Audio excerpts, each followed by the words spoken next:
এবং আমরা দেখেছি যে আগে প্রিভিয়াস গভর্নমেন্টের সময় কিন্তু আমাদের উইমেন এম্পাওয়ারমেন্ট আমরা অনেক বেশি মাত্রায় পেয়েছি এবং নারীদের কিন্তু আসলে সেরকম একটা শক্তি ছিল, সেই নারীদের শক্তিতেই কিন্তু আমরা একদম বিকশিত হতে পেরেছিলাম। সেই সাথে কিন্তু আমাদের যে প্রোটেকশনটা সেটা এনশিওর করা হয়েছিল, যার কারণে কিন্তু আমাদের নারীদেরকে উত্তপ্ত করা, ইভেন ইভটিজিং করা, স্লাট শেমিং করাটা, ক্যারেক্টার অ্যাসাসিনেশন করা, অনলাইন বুলিং করাটা এই পরিমাণ কিন্তু অনেকটাই কমে গিয়েছিল, একদম রিডিউসড হয়ে গিয়েছিল।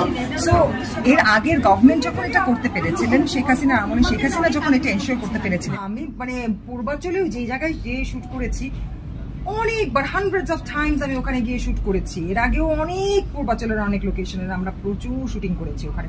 কোনোদিনও কোনো সময় একটা মানুষও এসে আমাদেরকে কোনো একটা উচ্চবাচ্য করতে পারেনি, বরঞ্চ ওখানকার মানুষ আমাদেরকে আরো হেল্প করেছিল।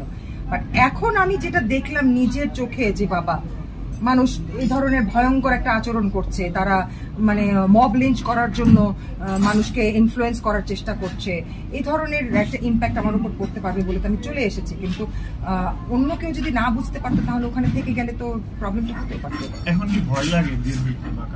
অবশ্যই ভয় লাগে। বারবার কিছুক্ষণ পর পর আমি ঘড়ি দেখছি, একটা কাজ করবো, কাজ শেষ করে তারপর আমি একটা ঘড়িটা দেখবো। বাট এখন আমি কোথাও গেলে ঘড়ি দেখবো, মোবাইল দেখবো, কটা বাজে। এটাই হচ্ছে আমার সিকিউরিটিটা নাই।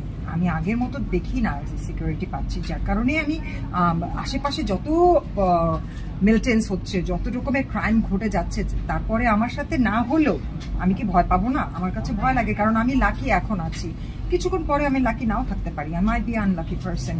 নিরাপত্তাহীনতা মনে করার তো চারিদিক দিয়ে আপনি দেখছেনই আমাদের দেশে যেরকম পরিমাণে রেপ হচ্ছে, মার্ডার হচ্ছে, বাসায় ঢুকে লুটপাট করছে, রেপ করছে।